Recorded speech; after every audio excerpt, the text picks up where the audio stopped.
नमस्कार जय जगन्नाथ आम चैनल को आपण मानकु बहुत बहुत स्वागत। सांग माने जदि आपणक जीवन रे शत्रु भय बढ़ी जाइछि, प्रत्येक क्षेत्र रे शत्रु माने आपणक पई समस्या सृष्टि करूछंती, आपणकर उन्नतिर बाट धीरे धीरे बंद होई जाउछि, आपण जेते परिश्रम कले मध्य आपणकु सफलता मिली पारु नाही, आपणकु आर्थिक समस्या देई गति करिबाकू पडुछि, गृहरे अशांतिर वातावरण लागि रहुछि, आपणक उपरे ऋण करजर भार मध्य बढ़ी जाउछि किंबा आपणक गृहरे बारंबार दुर्घटना घटुछि, केबे काहाकू आघात लागिबा, केबे कहार स्वास्थ्य खराब हेबा, एभली संकट जदि बारंबार आपणकर घर उपरकू आसुछि, आपणकू जदि लागुछि जे आपणक घर उपरे कहार खराब नजर पड़िछि किंबा कौनसी कला जादूर प्रयोग करा जाइछि, तेबे आपणकू नड़ियार एही सरल उपायटी करिबार अछि। नड़ियार एही उपायटी करिबा द्वारा आपणकू ए सबु समस्यारू मुक्ति मिल जिवो। ए सबु समस्या गुड़िक आपणक जीवनरू दूर होई जिवो। आपणकर शत्रु जेते शक्तिशाली होइथिले मध्य एवं आपणक विरुद्धरे से जेते जहा कले मध्य आपणक उपरे ताहार आउ कौनसी भी प्रभाव पड़िबो नाही। आपणकर शत्रु जेते चेष्टा कले मध्य आपणकर कौनसी भी क्षति करि पारिबो नाही। तेबे आपणकू एही उपायटी सठिक भाबरे करिबार अछि।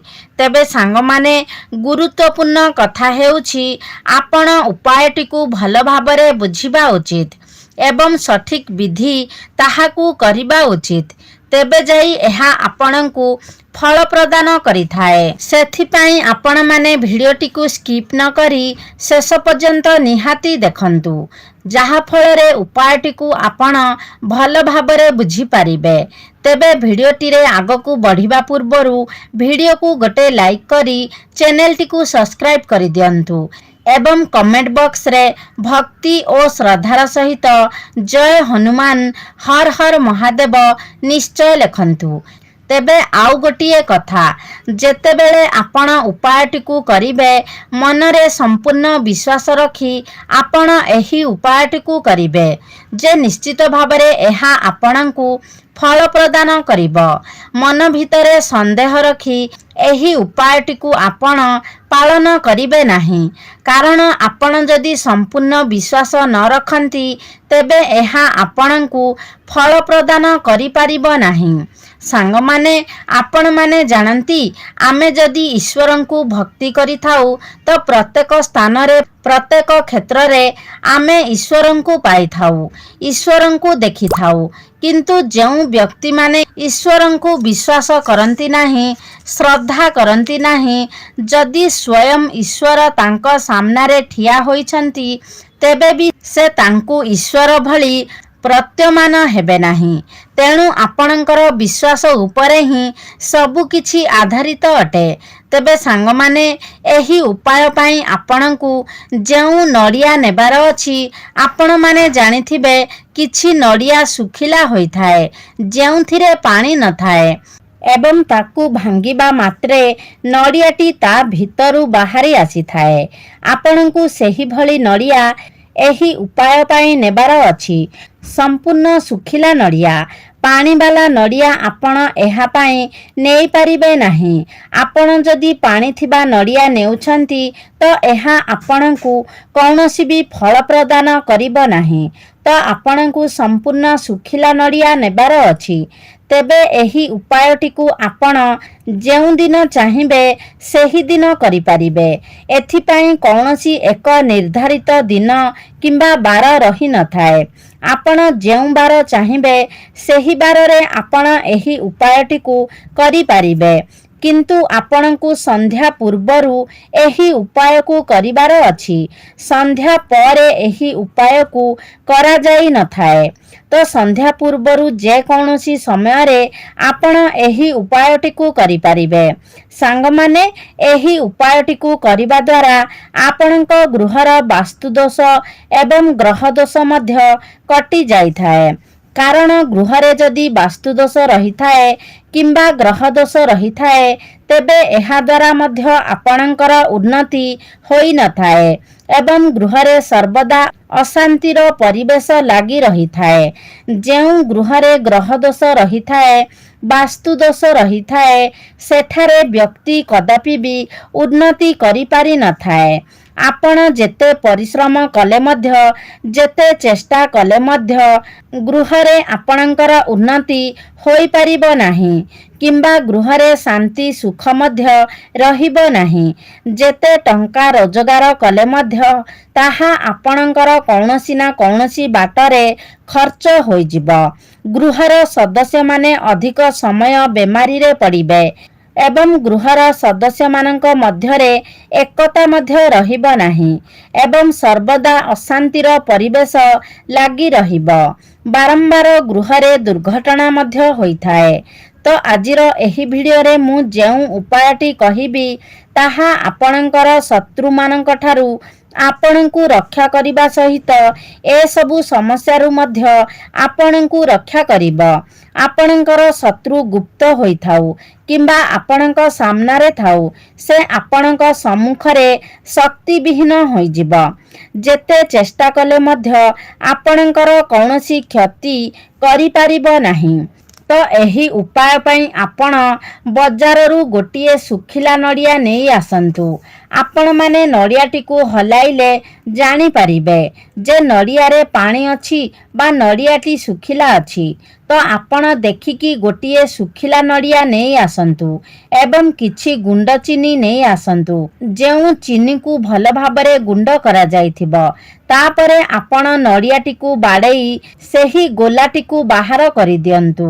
ଦେଖିବେ ସେହି ଗୋଲାଟି ଯେମିତି ଅନ୍ୟ ଦିଗରୁ ନ ଫାଟେ କିମ୍ବା ନ ଭାଙ୍ଗିଯାଏ।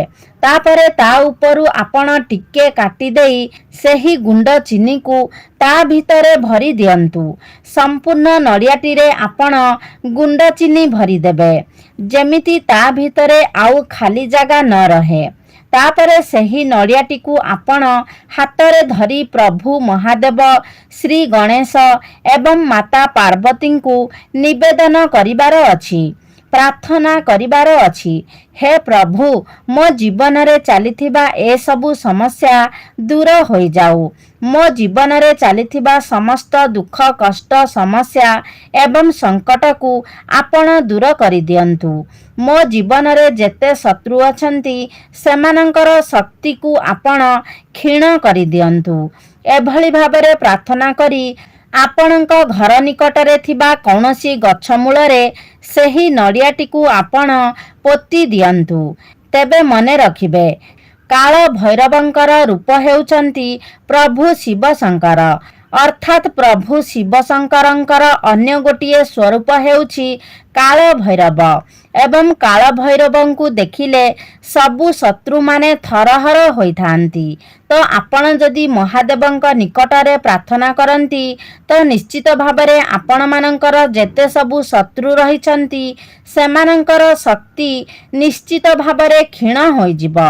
ସେମାନେ ଆପଣଙ୍କ ବିରୁଦ୍ଧରେ ଯେତେ ଚେଷ୍ଟା କଲେ ମଧ୍ୟ ଆପଣଙ୍କର କୌଣସି କ୍ଷତି କରିପାରିବେ ନାହିଁ। କାରଣ କାଳର କାଳ ହେଉଛନ୍ତି ମହାକାଳ ମହାଦେବ। ତେବେ ନଡ଼ିଆଟିକୁ ଯେତେବେଳେ ଆପଣ ମାଟିରେ ପୋତିବେ ଆପଣ ଧ୍ୟାନ ଦେବେ ଯେଉଁ ପଟୁ ଆପଣ କାଟିଛନ୍ତି ତାହା ଉପର ପଟକୁ ରହିବ ଅର୍ଥାତ୍ ସେଥିରେ ଯେଉଁ ଚିନି ଆପଣ ରଖିଛନ୍ତି ତାହା ଯେମିତି ତଳେ ନ ପଡ଼େ ଏବଂ ସେହି ନଡ଼ିଆଟିକୁ ଭଲ ଭାବରେ ଆପଣ ପୋତି ଦେବେ ଯେମିତି ନଡ଼ିଆଟି ବାହାରକୁ ଦେଖା ନଯାଏ। ତେବେ ସମ୍ପୂର୍ଣ୍ଣ ଭାବରେ ଘୋଡ଼ାଇଲା ପରେ ଆପଣ ଅଳ୍ପ କିଛି ବାଟ ରଖିବେ ଯେମିତି ପିମ୍ପୁଡ଼ିମାନେ ତା ଭିତରକୁ ଯାଇ ଚିନିଗୁଡ଼ିକୁ ଖାଇପାରିବେ। ସେହି ନଡ଼ିଆ ଏବଂ ଚିନିକୁ ଯେମିତି ଯେମିତି ପିମ୍ପୁଡ଼ିମାନେ ଖାଇବାକୁ ଲାଗିବେ ଆପଣଙ୍କ ଜୀବନରେ ଚାଲୁଥିବା ସମସ୍ୟାଗୁଡ଼ିକ ସେତେ ସେତେ ଦୂର ହେବାକୁ ଲାଗିବ ଏବଂ ଯେତେବେଳେ ସମ୍ପୂର୍ଣ୍ଣ ରୂପରେ ସେହି ଚିନି ଏବଂ ନଡ଼ିଆକୁ ପିମ୍ପୁଡ଼ିମାନେ ଖାଇଦେବେ ତ ଆପଣଙ୍କ ଜୀବନରେ ଚାଲିଥିବା ଏସବୁ ସମସ୍ୟା ଶତ୍ରୁ ଭୟ ସମ୍ପୂର୍ଣ୍ଣ ରୂପରେ ଦୂର ହୋଇଯିବ। गृहर वास्तुदोष ग्रह दोष सबुकिछि ठीक होइजिब। सांग माने महादेवंकु पशुपति बोली मध्य कुहा जाइथाए, अर्थात पशु मानंकर नाथ, जीवजंतु मानंकर नाथ। एवं जेतेबेले आपण पशु पक्षी मानंक पाई जीव मानंक पाई किछि करिथांती तो निश्चित भाबरे आपणंकु महादेवंकर कृपा प्राप्ति होइथाए। तो सांग माने जदि आपण प्रकृत श्रद्धा एवं भक्तिर सहित महादेवंकु आराधना करंती एवं संपूर्ण विश्वासर सहित एही उपायटिकु सठिक भाबरे करिनियंती तो आपण जानिनियंतु निश्चित भाबरे आपणंकर समस्त इच्छा गुड़िक पूर्ण होइजिब। आपणंक जीवनरु शत्रु भय दूर होइजिब। आपणंकर ग्रह दोष ठीक हेबा सहित वास्तु दोष मध्य दूर होइजिब। जीवन रे चलिथिबा समस्त प्रकारर समस्या आपणंक जीवनरु दूर होइजिब। आपणंक जीवन रे उन्नतिर मार्ग खोलिजिब। गृह रे सदस्य मानंकर मध्यरे एकता बढ़िब, भल पाइबा बढ़िब एवं आपणंक गृह रे जेउ बारंबार दुर्घटना हेउथिला ताहा मध्य बंद होइजिब। आपणंक गृह रे शांति एवं सुख समृद्धि बढ़िबाकू लागिब। तेबे सांग माने एही उपायटिकू आपणंकु लगातार 5 दिन पर्यंत करिबार अछि। 5 दिन पर्यंत आपणंकु गोटिए सुखिला नड़िया रे गुंड चीनी भर्ती करी माटी रे पोतिबार अछि। 5 थर कला परे आपण निश्चित भाबरे एहार प्रभाव आपणंक जीवन रे देखिबाकू पाइबे। तो सांग माने निश्चित भाबरे आपण एहाकू आपणंक जीवन रे प्रयोग करंतु, कारण उपायटी बहुत सरल अटे, मात्र बहुत प्रभावशाली मध्य अटे। आपण जदि थरे मात्र भक्ति और श्रद्धार सहित एही उपायटिकू पालन करिनियंती तो निश्चित भाबरे अनेक गुड़िए समस्यारू आपणंकु मुक्ति मिलिजिब। तेबे सांग माने आशा करुछि आजिर भिडियोटी आपण मानंकु निश्चित भाबरे भल लागिथिबो। जदि भल लागिछि ताहाले लाइक करंतु, शेयर करंतु। आम चैनल को जदि सब्सक्राइब करिनाहंती ताहाले सब्सक्राइब करि दियंतु। सर्वे भवन्तु सुखिन। धन्यवाद।